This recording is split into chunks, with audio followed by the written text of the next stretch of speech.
ಇವತ್ತು ಇಬ್ಬರು ಕಮಿಷನರ್ ಇರ್ಬೋದು ಮತ್ತು ಗೃಹ ಸಚಿವರು ಇರ್ಬೋದು, ಇಬ್ಬರೂ ಕೂಡ ಜವಾಬ್ದಾರಿಯುತ ಸ್ಥಾನದಲ್ಲಿರುವಂಥದ್ದು. ಅವರು ಅತ್ಯಂತ ಒಂದು ಮಹತ್ವವಾದಂಥ ಹುದ್ದೆ. ಇಬ್ಬರೂ ಸಹ ಇವತ್ತು ಭಾಳ ಶೀಘ್ರದಲ್ಲೇ ಒಂದು ಮಾಹಿತಿಯನ್ನು ಕೊಟ್ಟಿದ್ರು. ಇಲ್ಲಿ ಯಾವುದೇ ರೀತಿಯ ಡ್ರಗ್ಸ್ ಒಂದು ಇರಲಿಲ್ಲ, ಮಾದಕ ವಸ್ತುಗಳು ಇರಲಿಲ್ಲ, ಇದು ಒಂದು ಏನೇ ಯೂನಿಟ್ ಇರಲಿಲ್ಲ, ಬರೀ ಕ್ವೆಶ್ಚನಿಂಗ್ ಸಂಬಂಧಪಟ್ಟಿರ್ತಕ್ಕಂಥದ್ದು ಇದು ಅಂತ ಬಹಿರಂಗವಾಗಿ ತಮ್ಮ ಮಾಧ್ಯಮದ ಮೂಲಕ ನಮಗೂ ಸಿಕ್ಕಿತ್ತು. ಅದರ ಆಧಾರ ಮೇಲೆ ನಾವು ಕೂಡ ನಮ್ಮ ಘೋಷಣೆಗಳು ಮಾಡಿದ್ವಿ.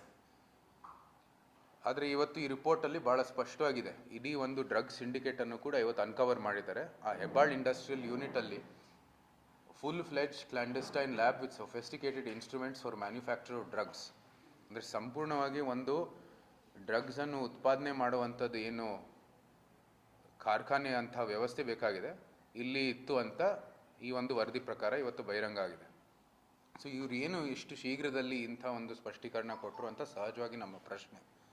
ಯಾಕಂದರೆ ಇವರೆಲ್ಲ ಜವಾಬ್ದಾರಿಯುತ ಸ್ಥಾನದಲ್ಲಿ, ಅವ್ರು ಕೊಡುವಂಥದ್ದು ಮಾಹಿತಿ ಪ್ರಕಾರ ನಾವು ಕೂಡ ನಮ್ಮ ಒಂದು ನಿಲುವನ್ನು ಅಥವಾ ನಮ್ಮ ಒಂದು ಮಾಹಿತಿ ನಾವು ಮಾಡೋದು.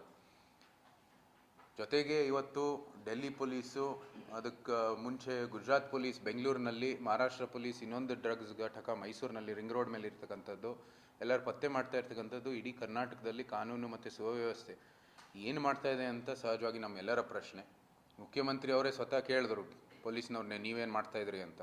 ಸೊ ಇಂಥ ಒಂದು ವ್ಯವಸ್ಥೆ, ಒಂದು ರಾಜ್ಯದ ಮುಖ್ಯಮಂತ್ರಿ ಮೇಲೇ ತಮ್ಮದೇ ಆದಂಥ ಕಾನೂನು ಮತ್ತು ಸುವ್ಯವಸ್ಥೆ ಅದ್ರ ಮೇಲೆ ಅನುಮಾನ ಇದ್ದರೆ ಏನಿದು ನಮ್ಮ ರಾಜ್ಯದಲ್ಲಿ ಏನಾಗ್ತಾ ಇದೆ ಅಂತ ಸಹಜವಾಗಿ ನಮ್ಮೆಲ್ಲರ ಒಂದು ಪ್ರಶ್ನೆ.